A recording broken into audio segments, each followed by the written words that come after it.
Fala, namastê. Hare Krishna. Agora esta chamada está sendo gravada. Om Namo Bhagavate Vasudevaya. Om Namo Bhagavate Vasudevaya. Om Namo Bhagavate Vasudevaya. Canto 1, capítulo 8. Oração da rainha de Kunti e a salvação de Pakristhiti. Verso 1. Suta Goswami disse em seguida aos Pândavas, querendo oferecer água aos parentes mortos que haviam desejado. Foram até o Ganges com Draupadi, as damas caminhavam na frente. Verso 2. Tendo-os pranteados e oferecido suficiente água dos Ganges, todos se banharam no Ganges, cuja água é santificada devido a ser misturada com a poeira dos pés dos lótus do Senhor. Verso 1. Suta Goswami disse. Em seguida, os Pândavas, querendo oferecer água aos parentes mortos que haviam desejado, foram até o Ganges com Draupadi. As damas caminhavam na frente. Verso 2. Tendo-o pranteado e oferecido suficiente água do Ganges, todos se banharam do Ganges, cuja água é santificada devido a ser misturada com poeira dos pés dos lótus do Senhor. Eu vou fazer o sânscrito. Om Sutta Uvacha Atate Samparatanam Svanam Udakami Chatam Datum Sa Krishna Gangayam Purashkritya Yustriya. Verso 2. Tenini Yodakam Sarve Vilapyacha Brisham Puna Apluta Haripadabja Rajaputa Sarijale.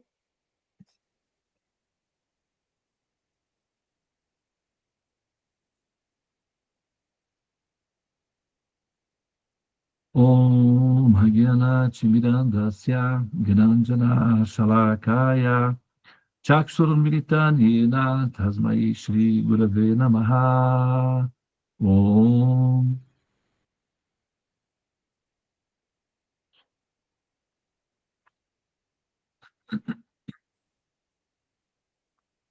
Muito bem, mais uma vez, né? Muito bom dia a todas as pessoas presentes na sala. Muito obrigado às sacerdotisas, né, que nos conduziram tão diligentemente, cuidadosamente, com todo amor na nossa caminhada, né, no caminho dos mantras, né, aos voluntários, Gabriela por ter feito os Dotas Védicas. Então vamos dar sequência aqui na nossa dissertação, né? Muito bem. Nós estamos então aqui agora nós entramos. Olha, gente, ó, se preparem, hein? Se preparem. Esse capítulo, ele é muito, muito profundo, extremamente profundo. Esse capítulo, ele é um scanner do coração de uma rainha santa, né? Tem algumas histórias de rainhas santas do cristianismo, como, por exemplo,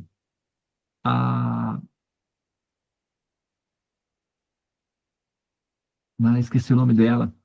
Ela era a rainha da Romênia. E é uma mulher santa. A filha dela também são duas, é a mãe e a filha. A rainha e a princesa, ambas se tornaram mulheres santas do cristianismo. Elas são santas até hoje. Eu esqueci o nome delas, infelizmente. Olha, recentemente eu ouvi a biografia delas. É uma história lindíssima. Então, Sofia. agora. Rainha Sofia. Oi? Rainha Sofia. É possível. É possível. Resgata para mim, David, faz a pesquisa. Acho que a Tulas de repente consegue, tá? Só para a gente citar o nome dela aqui para lembrar, porque é auspicioso. Mas eu acho que ela é da Romênia, se não me A engano. Rainha Santa é conhecida em Portugal, da tradição católica, é a Santa Isabel de Aragão. Ou Isabel de Santa Portugal. Isabel, não. Bom, Não era essa daí que eu tava que eu mencionei, mas tem essa daí também. Maria da Romênia. Maria da Romênia, A né? Rainha Maria da Romênia. Rainha Maria da Romênia, então pode ser que seja essa mesma. E assim, mas essa Santa Sofia eu acho que também era uma rainha. Então houveram algumas rainhas, né, que se tornaram mulheres santas, dedicadas, né, do cristianismo, nas primeiras formações, nas primeiras comunidades cristãs, houveram algumas rainhas, mulheres santas. E aqui nós vamos conhecer a história da rainha Kunti. A rainha Kunti, na verdade, ela é a mãe, tá, dos Pândavas. Ela é a mãe de Arjuna, ela é a mãe de Yudhishthira, Bhima, Nakula e Sahadeva. São 5 filhos. E ela teve um primeiro filho chamado Karna. Olha só o que aconteceu com ela, foi o seguinte. Era uma menina curiosa, uma princesinha no palácio. Já viu, né? Princesinha no palácio, entediada, não tinha internet. Então, ela ficava um pouquinho entediada. Ela fazia as pinturinhas dela e tal, mas ela ficou um pouquinho entediada. E aí, o que ela fez foi bisbilhotar nos livros dos sábios do palácio. E ela descobriu, né, que tinha um livro de mantras mágicos que invocavam, faziam aparecer divindades. E ela ficou curiosa sobre isso daí e tal. E um dia veio no palácio onde ela residia um sábio de peregrinação e tal. E ela fez uma preparação. E esse sábio ficou extremamente satisfeito com ela e quis oferecer a ela uma bênção. Então, ele leu a mente dela, meio que leu a mente dela e, assim, soube, né, ficou sabendo que ela tinha essa curiosidade desses mantras e ofereceu a ela 5 mantras. 5 mantras. Não, 6 mantras. 6 mantras. 6 regido pelo planeta Vênus, e significa o ovário ou útero, né? Ovários, que é a reprodução. Então, ele deu 6 mantras, que ela poderia ter 6 filhos com esses mantras. Eram filhos mágicos, filhos de concepção imaculada, como o caso de Jesus. Então, eram mantras que invocavam divindades, anjos, na linguagem comum seria semelhante a anjos. Na linguagem védica, são os devas. São as divindades presidentes, as que presidem diferentes direções cardeais ou, enfim, estruturas do universo, etc. E ela tinha o poder de, quando ela falasse o mantra, a divindade apareceria e a fecundaria com um filho no ventre. E esses mantras seriam para ela utilizar quando ela se casasse, para ter filhos, 2 semideuses, filhos divinos, filhos sagrados, filhos sobrenaturais. Ela ouviu aquilo e sabe como é uma menina curiosa, ela não levou isso muito a sério, né? Assim, é meio mágico demais, até para aquele período. Então ela ficou feliz, agradeceu o sábio, mas ela não levou muito a sério, não. Ela não acreditou, né? Claramente. E ela foi para o palácio dela, para o quarto dela, e ela estava lá um dia, arrumando as coisinhas dela, era mais ou menos na tarde, ela estava no quartinho dela, e ela era uma jovenzinha de aproximadamente 16 aninhos, e estava um pouquinho entediada, e falou, vamos testar o mantra. Vamos testar o mantra. Se sentou, fez as oblações, como pede, e entoou o mantra de Surya, que invocava Surya, né? E não é que a divindade Suryadeva apareceu perante ela na janela do quarto dela, ela flutuando no ar, assim como um anjo, como do jeito que a Maria viu o anjo, né, com ela, o Suryadeva apareceu diante dela ali e ela se assustou, naturalmente. Tem ilustrações no Srimad Bhagavatam. Devi, será que você consegue resgatar uma ilustração dela, da Rainha Kuti, para a gente mostrar aqui? Tá, No momento em que o Suryadeva aparece para ela. ok. Daí ela então se assustou com aquilo e o Suryadeva simplesmente fez o Abhay Mudra e fecundou a Rainha Kunti, uma menina de 16 anos que não tinha 16 anos, acho que tinha 15 aninhos, e ainda não tinha casamento, não tinha casado, não tinha ainda não tinha sido feitos os rituais, os ritos de casamento, ela não era casada. E ela simplesmente ficou grávida. Ela só viu o semideus, sentiu a presença, né, dele, assim, envolvendo ela, e, de repente, ele desapareceu, e ela ficou com aquela sensação de estar grávida. Ela ficou com aquela desconfiança de que, eventualmente, ela poderia estar grávida, mas ela, assim, também conjecturou que aquilo poderia ter sido um delírio dela, que aquilo não era real. O problema é que a barriguinha começou a crescer. E ela notava a barriguinha crescendo. Ela foi impregnada de concepção imaculada, uma menina ainda virgem, só que princesa do palácio, e para explicar isso para os pais, ela nunca saía do palácio, então, daí ela começou a entrar num... Olha lá, né? Olha aqui. Imagina uma menina de 15 aninhos, aparece uma divindade e do nada ela fica impregnada. Ela ficou assustada. E aí ela ficou impregnadinha. Ah, e como é que ela fez para esconder essa gravidez, né? Ela, nessa idade, as meninas costumam fazer votos, vratas, para terem esposos perfeitos, dignos, nobres, heróicos, saudáveis, belos, né, agradáveis ao coração. E tem um período que é chamado chaturmasya, que elas fazem reclusão, elas ficam só no quarto, fazendo mantras, orações, e só uma atendente. É um tipo de vrata que elas fazem. Então, foi mais ou menos esse período, conciliou, ela viu que a barriguinha dela estava crescendo, ela então anunciou no palácio que ela faria esse voto e disse que, né, assim, escolheram uma das atendentes e, enfim, fez um arranjo para que a atendente não entrasse no quarto dela. E vocês podem ver que o quarto dela dá para um lago, né?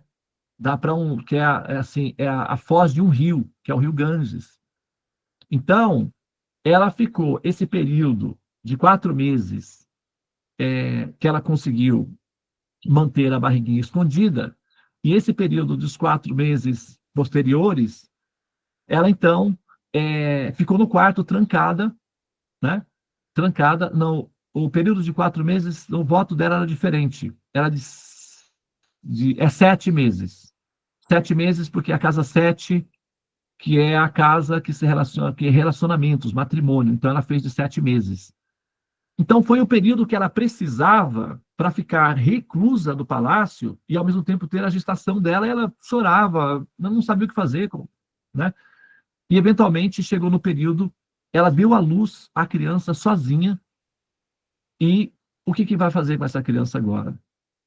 Ela pegou a criança, colocou numa cestinha, e com muitas lágrimas nos olhos, com muita tristeza no coração, consternada, arrasada, né? Porque aquilo era uma coisa inusitada, colocou numa cestinha, fez orações ao semideus, né? Surya Deva, e entregou a criança para o rio Ganges e pediu que o pai cuidasse dele, porque ela não poderia. Que o pai era quem? O próprio semideus, Surya Deva. E então entregou a cestinha, como parecido com a história do Moisés, né? E Surya Deva, então, conduziu essa criança até uma família que, então, o adotou, e assim se deu. Lá na frente, esse filho, Karna, que é o primeiro filho da rainha Kunti, vai reaparecer no contexto da Batalha de Kurukshetra, que está descrito no Mahabharata. Então, não vou entrar nesses detalhes, que a história é complexa. Mas é só para vocês conhecerem um pouquinho da história dessa rainha, né? Que ela passou por esse drama aí, já logo no início da sua, né? Da sua juventude aí, na sua formação.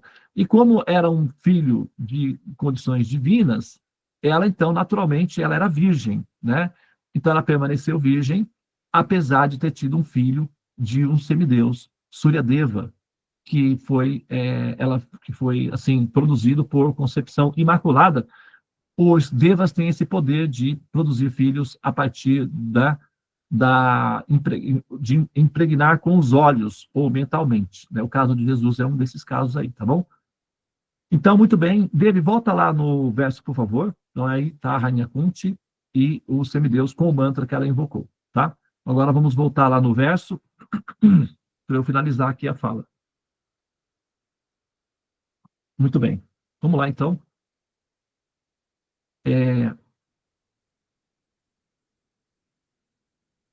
A Sutta Goswami disse: em seguida, os Pandavas, querendo oferecer água aos parentes mortos que haviam desejado, foram até o Ganges com Draupadi, as damas caminhavam na frente. Muito bem. Tendo né, os pranteado e oferecido suficiente água do Ganges, todos se banharam no Ganges, cuja água santificada... Sobe um pouquinho, David, por favor. Não, pode deixar, pode deixar. Não, já consegui aqui, tá? Aqui eu aumentei para ler, então abaixa para isso. Tendo-os pranteado e oferecido suficiente água do Ganges, todos se banharam no Ganges, cuja água é santificada devido a ser misturada com a poeira dos pés de lótus do Senhor Supremo.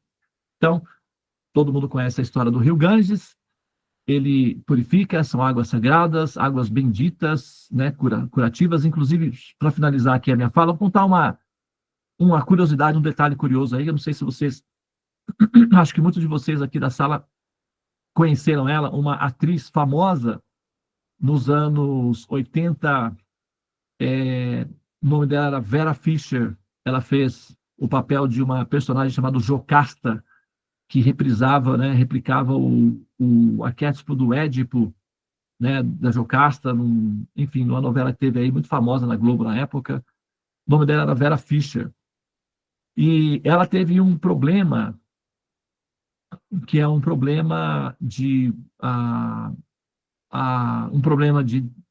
distúrbios emocionais num período, e ela estava fazendo tratamento psiquiátrico, estava cotada para, né, ser internada, inclusive, e aí sugeriram que ela fosse à Índia e tomasse um banho no rio Ganges, porque talvez fosse problemas espirituais, e alguém sugeriu que ela fosse para a Índia tomar banho no rio Ganges, e ela foi, né, ela foi para a Índia tomar banho no rio Ganges, e ela, inclusive, ela fala isso numa entrevista, né, que quando ela chegou lá, ela ficou com muito receio de entrar no Ganges, porque não era, naquela época, né, o governo não dava muita atenção. Hoje já estão começando a dar atenção, a cuidar mais por causa do turismo, né, mas naquela época, atenção zero. Ela chegou lá, ela deve ter tido um choque cultural, porque está muita sujeira, aquilo tudo, aquelas pessoas entrando no rio, né, aquela história dos corpos e tal, da cremação, aquela coisa toda. Mas ela, assim, respirou fundo, tomou coragem e entrou. E fez o ritual dos 3 banhozinhos. Ela disse que imediatamente, a entrevista dela, imediatamente quando ela se levantou da água, ela sentiu como se ela tivesse sido purificada por completo, ela não sentia mais presença de espírito, de nada, de medos, de ansiedade, nada nela. Que para ela foi uma experiência sobrenatural, mágica, milagrosa. Ela voltou ao Brasil, contou isso em rede nacional, nas entrevistas que ela deu. Ela falou: eu não sei o que tem lá, eu não sei, eu não faço parte da religião, não conheço nada, mas eu sei que eu voltei de lá totalmente purificada, transformada, eu não tenho problema nenhum mais. E nunca mais se ouviu falar dela com problemas, nada de internação, absolutamente nada. Então, é um depoimento dela mesma. Pode procurar lá em algum lugar aí no YouTube, vai aparecer a Vera Fischer, né, e a história dela com o Ganges, esse rio sagrado aí que as pessoas, né, vão lá e se purificam e tomam banho no rio Ganges. Eu, particularmente, tenho uma história pessoal com a mãe Ganga, né, com o rio Ganges, que nós estamos escrevendo um livro, chama-se Lastro. E aí a gente conta algumas histórias, né, sobre a Índia e tal, e uma das histórias é essa história pessoal que eu tenho com ela, com o rio Ganges, né, não está sendo descrito no livro. Mas é isso, tá, pessoal? Então, acho que aqui para fazer uma introdução, para vocês conhecerem um pouco da rainha Kunti, as orações da rainha Kunti. Srila Prabhupada, né, o fundador Acharya da ISKCON, ele escreveu um livro específico homenageando a rainha Kunti. Tem um livro específico dele chamado Ensinamentos da Rainha Kunti. Tão importante é assim, os ensinamentos filosóficos, as falas, as experiências da rainha Kunti perante os problemas da vida são muito profundos, atuais e extremamente assim elevados, sofisticados do ponto de vista, né, sabe, assim, da dignidade que uma pessoa no nível da Rainha Kunti, dentro desse contexto, né, da epopeia que é o Mahabharata, pode, então, nos oferecer como ensinamentos para nossa cura, para nossa transcendência e para nossa maturação espiritual. Tá bem? Muito bem, então vou pausar aqui.